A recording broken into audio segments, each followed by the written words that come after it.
У подножья Сухумской горы все туристы, да и жители Сухума любуются особняком гофмейстера Георгия Дмитриевича Чачба.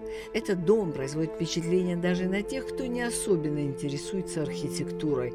История его появления такова. Абхазский князь Георгий Чачба был владельцем многих земель, которые перешли к нему в наследство от деда Гасанбея. Он был правнуком знаменитого Келешбея Чачба. Мать Георгия Дмитриевича была из княжеского рода Иналыпа. Георгий Чачба рано лишился родителей, в 2 года матери, а в 10 лет отца, и потому воспитывался на попечительстве семьи Колюбакиных. Александра Колюбакина, урожденная Крыжановская, это известная детская писательница, ее супруг Николай Колюбакин, кутаисский генерал-губернатор. Своих детей они не имели. Колюбакины жили в Сухуме, потому что Николай был назначен начальником Черноморской береговой линии. Георгий Чачба учился за границей во Франции, а позже и в Петербурге. Затем проживал в Тифлисе, был титулярным советником. Участвовал в последней русско-турецкой войне. Когда Георгию Чачба исполнилось 22 года, он женился на баронессе Марии Николаи. У них родился сын Дмитрий. Так бы и шла его жизнь размеренно и спокойно, если бы не произошло открытие нового Афонского монастыря. На его открытии в селе Псырцха в 1888 году присутствовала царская семья. В Абхазию на корабле «Орел» прибыл император Александр III и его супруга, императрица Мария Федоровна. Корабль стал на рейд, царская семья на шлюпке причалила к берегу, а на берегу их встречало руководство края.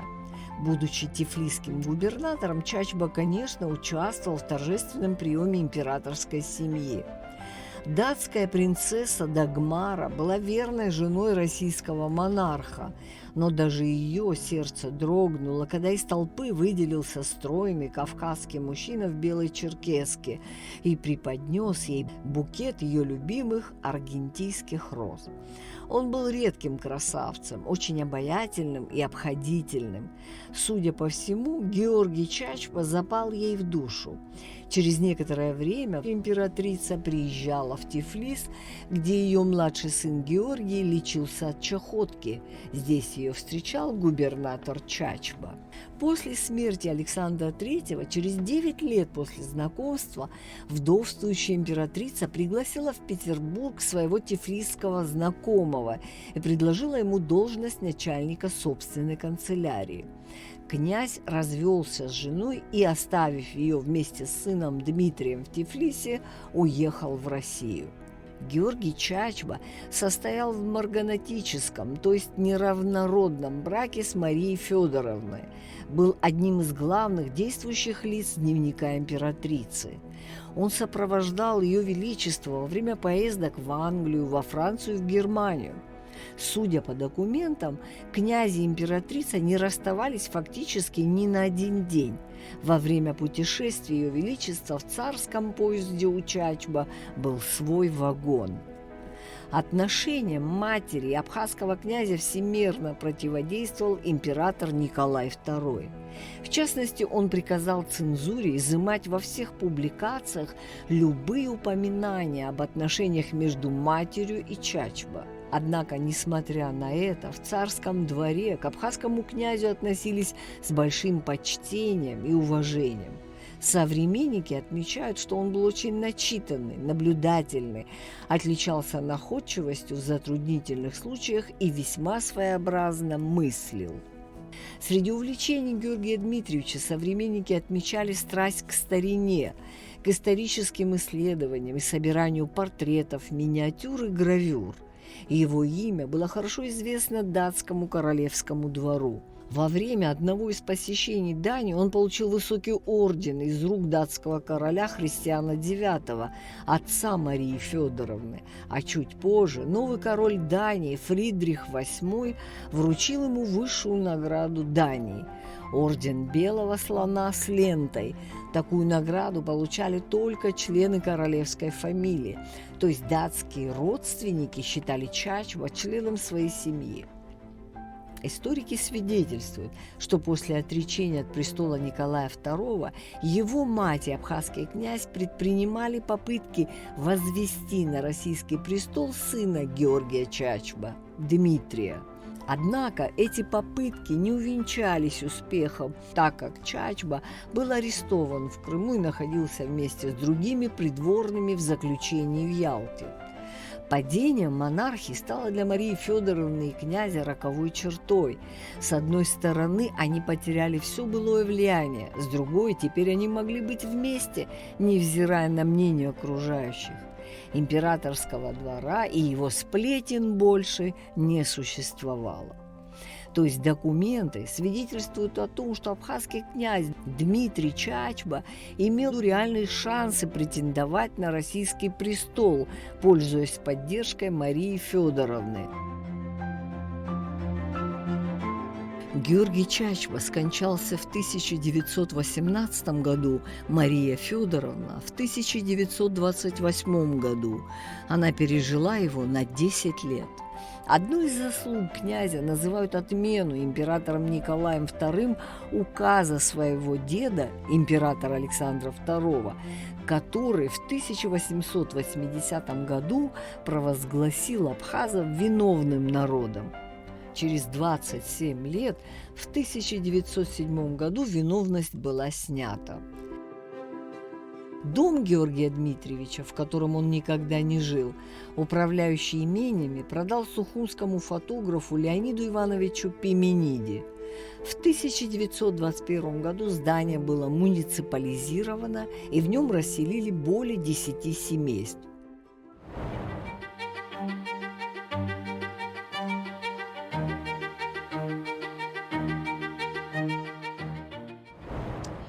Итак, Лана, знаменитый дом Георгия Чачба. Один из первых домов старого Сухума. Что ты как архитектор можешь рассказать нашим зрителям о его архитектонике, о его композиции, как он вписался в эту улицу? Это хороший пример стиля модерн в нашем городе. Но, как мы уже успели сказать в прошлых выпусках, стиль модерн в чистом виде у нас не встречается. Это всегда смешение модерна с другими стилями. В этом случае это модерн плюс какие-то классические элементы. Из классических элементов здесь нам встречаются дентикулы. Это такие маленькие прямоугольники, которые можно видеть под карнизом. Также это гирлянда, которая украшает вазоны. Также весь растительный орнамент, который присутствует на ограде этого здания, в особенности на столбах этого здания. Там растительного мотива очень много, и он очень выигрышно смотрится. Вначале стоит рассказать о, наверное, главном приеме в модерне – это прием изнутри наружу, когда вначале продумывается планировка комнат, их расположение, а потом уже продумывается фасад, расположение окон и все фасадное решение, все украшение. Так и в этом случае здесь мы видим абсолютно несимметричный фасад, хотя здесь каждый фасад выигрышный по-своему, но, наверное, я бы выделила южный фасад, обращенный к морю, и восточный фасад, на котором находится парадный вход. Это здание, оно является главным на этой улице, я считаю, потому что оно видно отовсюду, и с любого ракурса оно воспринимается по-разному. Мне кажется, это чудо, потому что такое сложно встретить в основном в наших городах, в нашем городе Сухум. Центральным является всего лишь один фасад, лицевой, и на боковых фасадах обычно не делают никаких украшений. Здесь архитектор постарался, и мы видим его приверженность к этому стилю модерн. Лана, ты вот сейчас упомянула, что и в этом, наверное, особенность этого здания, в том, что оно со всех сторон смотрится как лицевой частью. Да. Вот в этом, наверное, все-таки заслуга архитектора, строившего. В первую очередь архитектора, потому что здание само по себе габаритное, и чтобы сделать его более интересным, нужно было внести какие-то интересные элементы, которые будут раскрывать каждый фасад здания. То есть ты можешь посмотреть с западного фасада, и тебе здание покажется абсолютно другим, каким-то новым, ты можешь его не узнать. Мне кажется, это очень круто и говорит о таланте архитектора. 100%.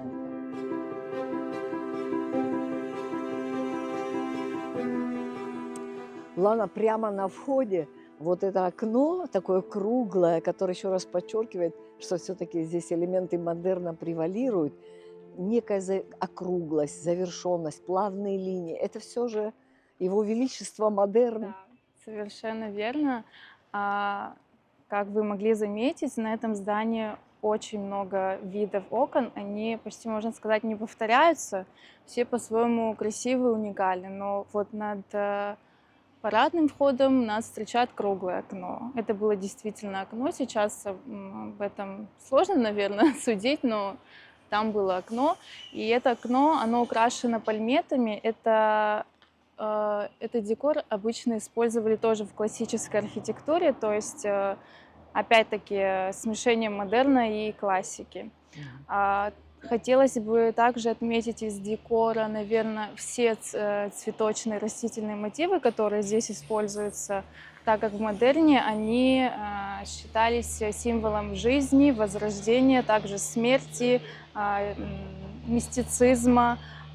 Вы можете заметить маскароны очень интересные на здании. Да. Таких маскаронов в Сухуме мало где можно встретить. И самый интересный, наверное, это маскарон со змеями. Змеи вылезают из разинутого рта, маска застыла в немом крике. Это очень мистично, символично, очень украшает это здание, я считаю. Из символов, из символик модерна, наверное, можно встретить бутоны, которые уже увядают, на стадии увядания. То есть, опять-таки, символизм повсюду. Ланочка, а вот знаешь, мне кажется, здесь очень интересный замковый камень. Вот если мы сейчас с тобой внимательно рассмотрим, я даже не могу понять, что он из себя представляет. Ну, согласись с какими-то такими ответвлениями, то ли Это это вы имеете в виду вот тот? замковый, Вот этот? да. Ага. Это вот как раз про то, что я говорила, бутоны, увядающие бутоны, Вот это вот он. они и есть. Символизируют жизнь и смерть, что за жизнью всегда следует смерть. Архитекторы очень любили использовать этот прием, увядания, смерти, какой-то морской жизни, которая тоже покрыта тайной. То есть символизм был во всем. Еще этот символизм используется в тягучих линиях ковки, ограды балконов. Там есть и морские мотивы, очень, очень упрощенные изображения медузы, например. Но в основном больше всего, конечно, растительных мотивов, гнущиеся ветви, листья, бутоны. Это все очень украшает это здание. Вот столько задумок, столько скрытой символики в старых зданиях Сухума. Почему люди отказались от этого? Как ты думаешь, как архитектор? Ведь это же здорово. 100 лет прошло, а мы все стоим около этого дома и пытаемся разгадать эту символику. Наверное, потому что в какой-то момент все пошло к упрощению.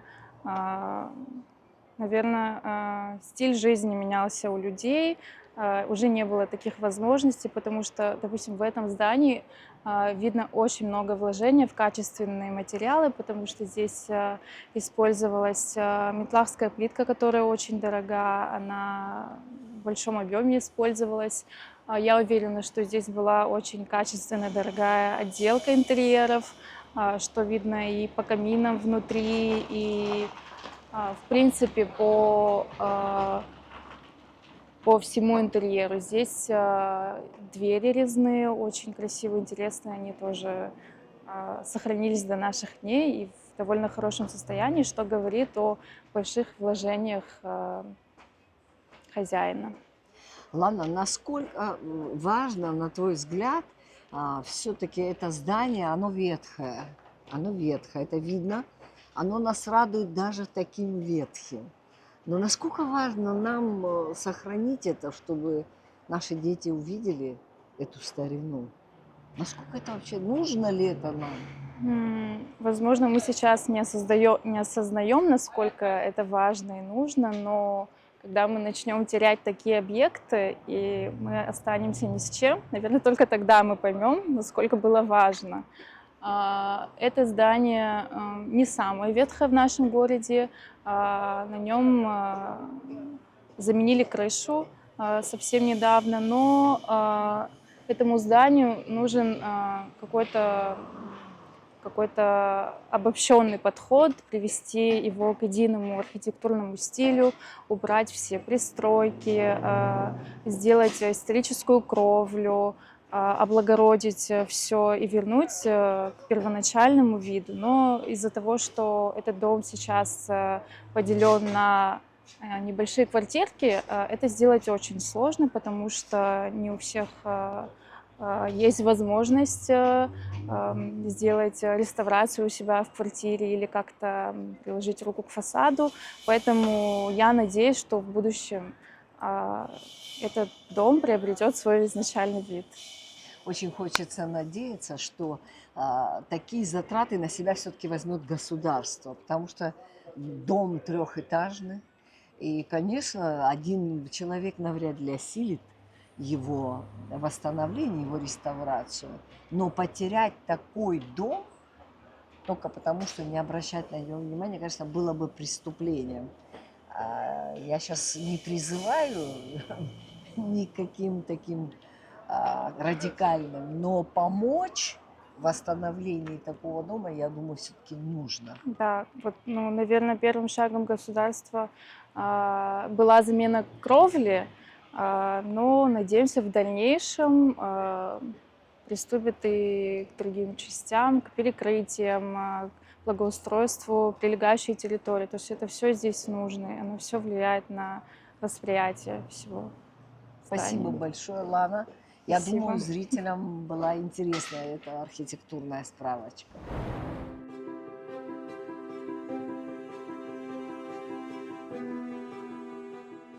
В наше время хозяином большей части дома является Артур Гицва.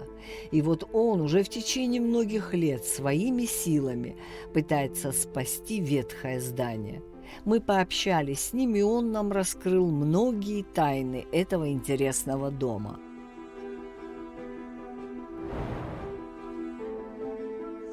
Проходите, пожалуйста, Манана. Вот это одна из жемчужин этого дома, вот эта комната. Она задумывалась архитекторами как зона отдыха. Она нежилая часть. Об этом свидетельствуют вот эти элементы наружного декора. Да. Это представляло помещение, лоджию для отдыха. В жаркие дни ставни глухие закрывались, а в вечернее время они открывались, и люди наслаждались прекрасными видами и запахами цветущих экзотических растений. И эти ставни играли еще в старое время роль кондиционера. Когда зной наступал, или вернее, когда начиналась вечерняя прохлада, они открывались. А на рассвете, когда вставало солнце и наступал зной, они прикрывались, и холодный воздух сохранялся весь день. Вот эти. У меня ремесленные цеха в моей фирме, и мы своими силами восстановили вот эти внутренние глухие ставни. И вы расскажете нашим зрителям о том, во-первых, сколько хозяев живет в этом доме, и как я сюда попал. Да. И сколько лет вы вообще в этом доме уже живете? Да. Ну, моя история началась за 50 лет до того, как я приобрел часть дома. И я, будучи уроженцем горы Чернявского, всегда тяготел вернуться. И у меня предоставилась возможность приобрести часть дома. вернее, не приобрести, а обменяться на свое жилье. Да, это мне было доступно по цене. В общем, я приобрел. Да. И так как я являюсь директором фирмы, одна из деятельностей которых реставрация, восстановление деревянных элементов и мебели, в общем, я стал свои знания и опыт применять. То есть вы Да. делаете здесь ремонт Да. профессионально? Да, да. Одна из деятельностей фирмы – это реставрация. Ну, давайте пройдем на балкон. Да. Ну вот, мы продолжим нашу беседу. Вот эти глухие ставни, они были в плачевном состоянии, мы их восстановили своими силами. Они не идеальные, но они оригинальные. Вот кое-что поломано, там какие-то элементы, но в основном все сохранено. У меня нет задачи ни у одного реставратора нет задачи сделать как новое. Просто надо и ухаживать достойно за старыми вещами, и они прослужат очень долго. То, что будет утрачено, можно отремонтировать. Ясно. Прошу вас, проходите. Этот балкон тоже, он с виду он как будто монументальный такой, бетонный, Да. а на самом деле он деревянный. Вот эта часть дома деревянная. Просто она на доске наносилась так называемая обрешетка, на обрешетку наносилась известь. Да. В общем, а известь уже украшалась элементами, вот имитация бетонных тесанных камней или там каких-то других элементов, вот имитация замковых камней, имитация арок. Ну вот, пожалуйста, вот о чем я говорил, видите, ужасная реставрация крыши, идет элемент декора. И проломаны, и проведена крыша. Вот еще один элемент. Это не декор, а первый этаж обычно шире второго и так далее. Это так строилось раньше. Вот первый этаж он из дикого камня, второй этаж он частично из кирпича, из дикого камня. Угу. А четвертый этаж уже он только из кирпича. Угу. И стены сужались. А вот этот элемент, он, чтобы не мог первый этаж, вода плавно стекала. Понятно. Да. Артур, ну вы вот эти литье, как я поняла, все сохранили. Да, вот это еще часть ограждения участка, аркада балюстрада. Ну, ее пришлось реставрировать, восстанавливать. Она в старое время тоже не ваяли, а делали литье из бетона. Из двух частей состояла эта балясина, но со временем мороз, влага и человеческий фактор разрушали. Понятно. Никто 120 лет этот дом не улучшал. Его разрушало время, разрушали люди, которые из благих или не очень благих соображений наносили ущерб. Но я восстановил вот эту часть архитектуры в виде балюстрады, аркады, вот с элементами. Всё Там понятно. еще вазоны должны быть на вот этих колоннах. Понятно. То есть Да. это восстановленная Это работа. восстановлено.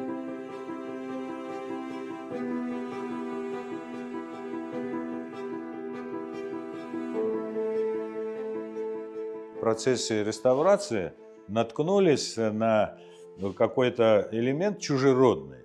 Это в виде глыбы камня. Ну, расшатав его, мы вынули и обнаружили нишу. Наверняка, ну, там она была пуста, но наверняка это была какая-то касса мастеров, которые строили дом. Потому что на щекотурке была карандашом сделана надпись бухгалтерского учета. И вот мы обнаружили. Что да. потрачено, Да, где да. потрачено. Да, ну, мы обнаружили тайную нишу. Ну, правда, без денег, без золота. Увы. Но золото я обнаружил в другом месте. Для меня это золото. Вот. Вскрыв нишу, мы обнаружили оригинальную дверь. Вот для меня это Равнозначно. да, золоту. равнозначно какому-то кладу. Потому что здесь сохранилась дверь в первозданном виде с ее архитектурой, элементами. Вот элементы Да. сохранились. Декор весь, Да, все это да. аутентично. Этот дом был выстроен, вот с моей точки зрения, был выстроен как пансион для очень богатых персон, для каких-то высокопоставленных людей дореволюционной России. И после того, как наш великий князь Георгий Дмитриевич, да, покинул Абхазию, Грузию и отправился в Санкт-Петербург, этот пансион свою роль утратил. И его продали. И он начал этот дом использовать уже как доходный дом. Вот, в частности, вот эти проходные двери во всех комнатах, в дворцах обычно проходные, он их заложил. Мгм.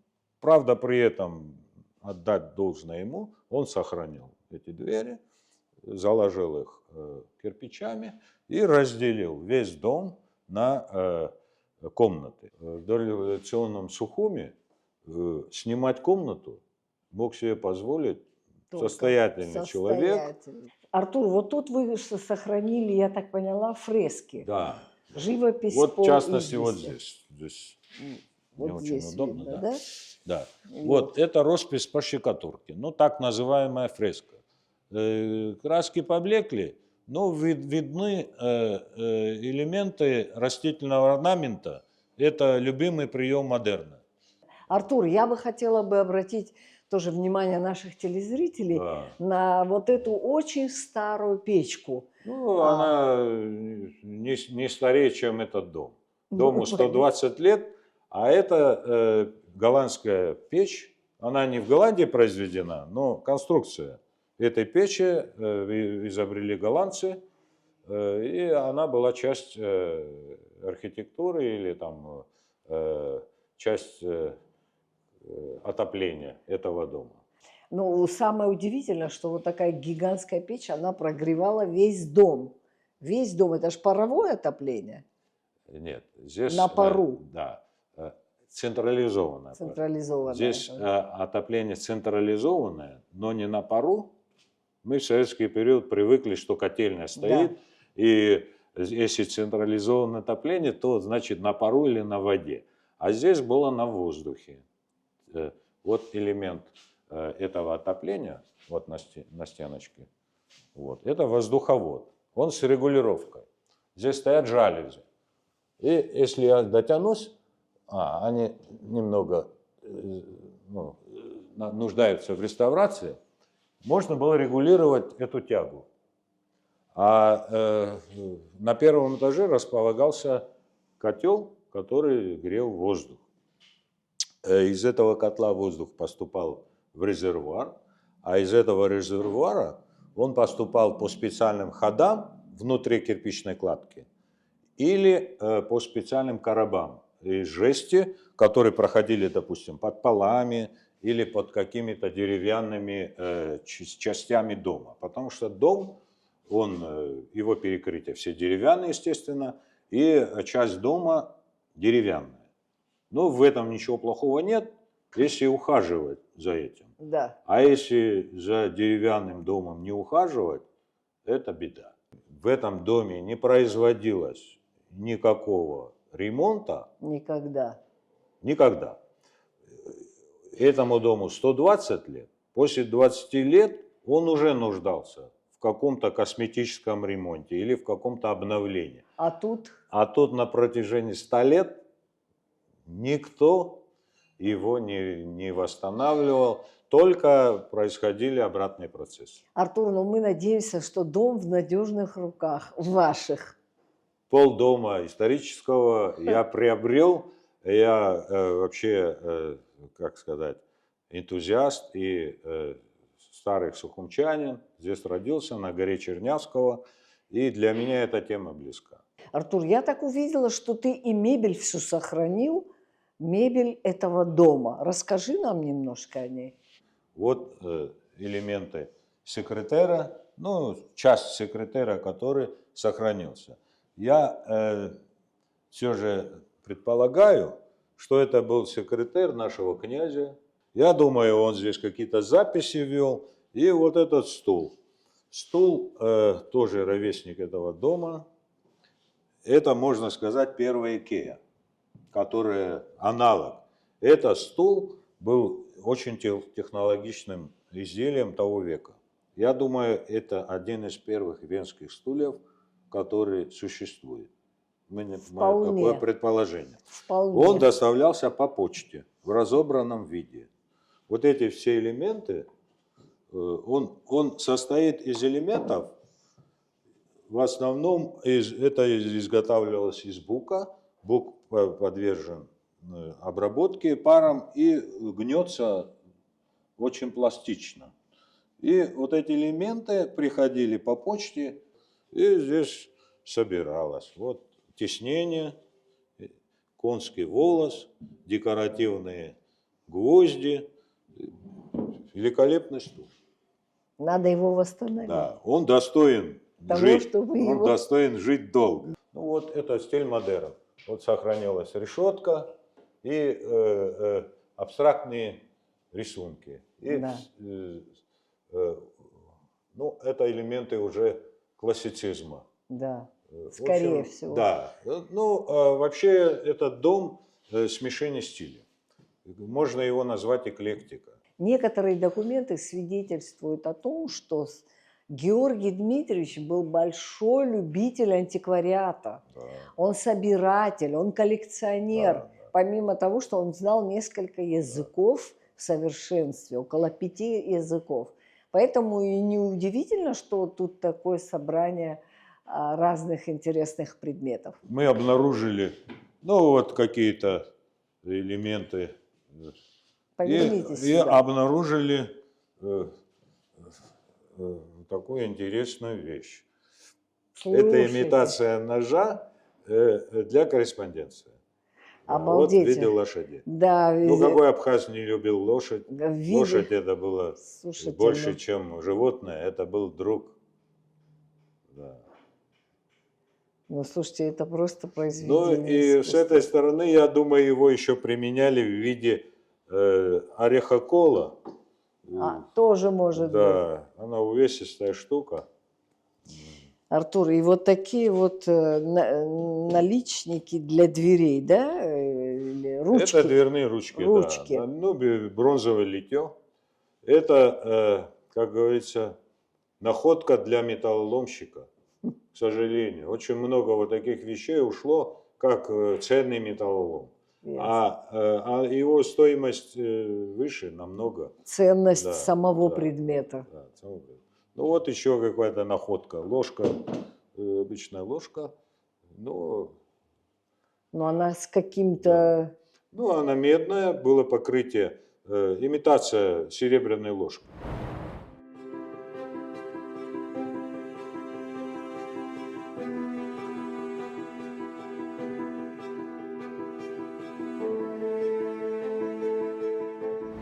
В основном это стиль модерн. Модерн подразумевает какие-то элементы оригинальные. Это оригинальность конструкции или какие-то приемы архитектурные.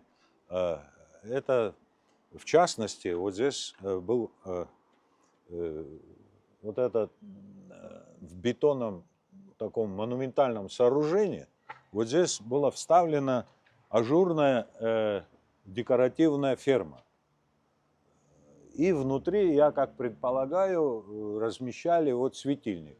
Вот этот элемент, крюк, на нем керосиновая лампа или какая-то на масле лампа размещалась внутри вот этой декоративной фермы. И вечером было ощущение того, что вот эта огромная монументальная часть парадного входа парит в воздухе. Ясно. Ну, Так что вот вот. эта лестница, она тоже Она оригинальная. аутентичная. Вот ее вид, конечно, не такой роскошный, как в Санкт-Петербурге или там в Европе, но она оригинальная. Это мраморная крошка полированная. Вот мы ее собрали по кускам, чтобы эта лестница сохранила свой вид. Ну, Понятно. вот эти части мы будем потом наполнять крошкой и полировать. И она, ну, не такой уж богатый вид, но будет оригинальный вид. Вот еще дальше элементы. Это кафель. Это кафель производили в Европу, доставляли в Россию. Вот очень многие дома в Москве, старые дома, вот таким кафелем выложены. Его в Праге производили, это кафель. Это часть Нам пришлось истории. его вскрыть очень аккуратно. Вскрыть вот эти швеллера, выкрасить их, залечить, так называют, так в простонародье, а потом заново выстелить этот кафель. То есть он тоже вид уже мы не улучшили, мы просто отремонтирован. укрепили. Весь дом надо вот таким тщательным образом укреплять, чтобы он не развалился. Все Вот понятно. наглядный пример это вот это верхнее перекрытие. Тоже оно накренилось, развалилось. Ретикулярное окно, чтобы вот эту усадку прекратить, надо было большие средства тратить. А с виду как будто ничего не произошло. Работа очень неблагодарная, очень дорогая и тщательная. Ну, только потому, что вы хотите все это сохранить, Да, это Артур. любовь. Вот, Вот и есть у всё. человека увлечение и любовь. Кто-то говорит, что это Ничего не золотое сделал. дно, но если за ним не следить, не ухаживать должным образом или не улучшать его по своей прихоти, а сохранять как было, тогда это будет золотое дно, но не для меня, а для всех жителей нашего города.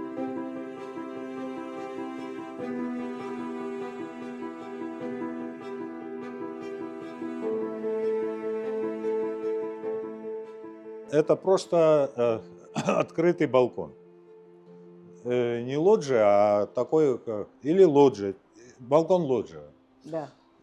Вот это все пристройка сверху, кровли, это тоже, по моим предположениям, было сделано изменение дореволюционное. Да.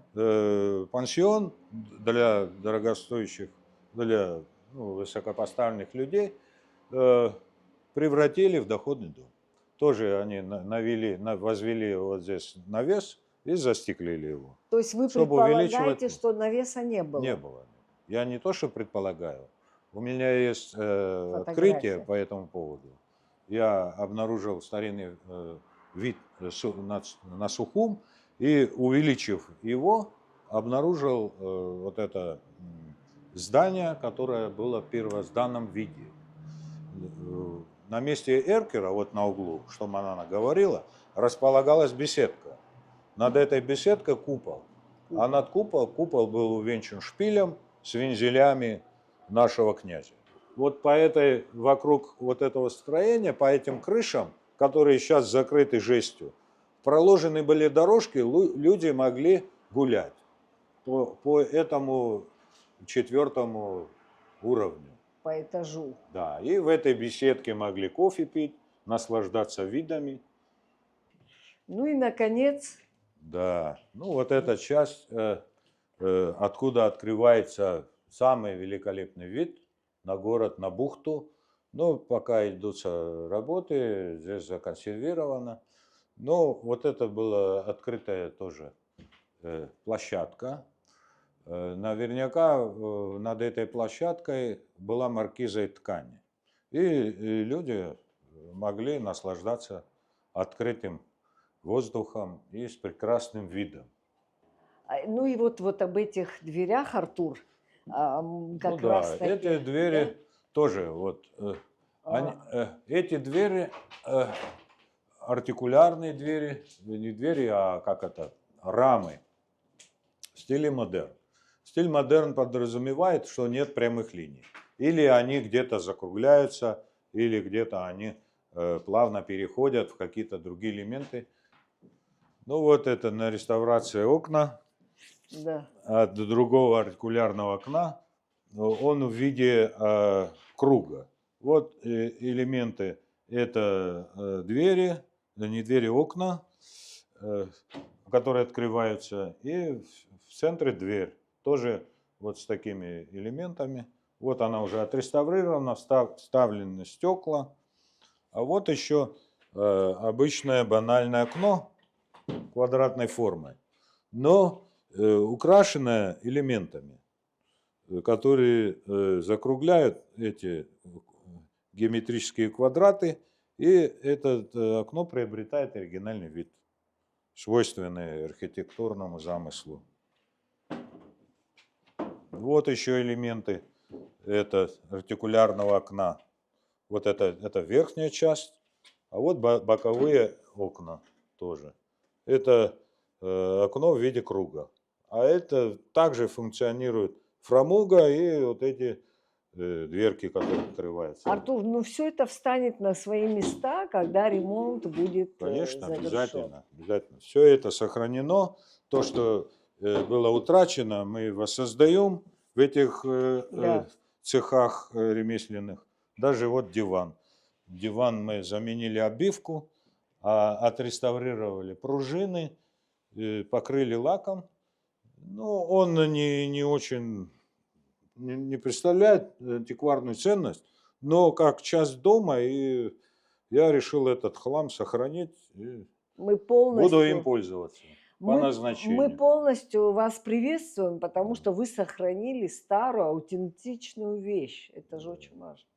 Происходила постоянная утечка влаги, и разрушились элементы декора. Это в виде молдингов и лепнины. Берется оттиск с оригинального карниза на основу, ну в данном случае это шифер прямой, вырезается нужный элемент, на него наносится, ну это специальная смесь, вот, армируется сеткой и наносится вот этим шаблоном, который был снят с оригинального молдинга, наносится новый. Ну, так называемый новодел, но то, что утрачено, мы воссоздаем в каком есть виде. Реставрации надо подходить системно, тщательно, и нету мелочей в реставрации. Ценители старины вам скажут спасибо, Ну, что вы надеюсь, все надеюсь. оставляете Надеюсь. таким, каким оно было 120 лет тому назад. Пошли на балкон. Да, здесь все так в процессе строительства. Да. Так. Ну что мы Этот здесь балкон скажем? тоже восстановлен в первозданном виде. Он был изготовлен из дерева и покрыт жестью. А бока были ощекотурены, и это придавало ему монументальный вид, бетонный каменный вид. Вот это тоже часть оформления окна артикулярного. Тоже она была в плачевном состоянии, пропитали специальными смесями, составами, клеями и воссоздали вот это красивое обрамление окна. Это в стиле модерн ограждение, имитирует морскую среду. Вот идет волна. Это все 100 лет назад вручную производили кузнецы, все на заклепках. Сверления металла не было, пробивали его по-горячему, пробивали, заклепками закрепляли, гнули. Все это нагревали металл, подгоняли, очень тщательная, чистая работа, трудоемкая работа.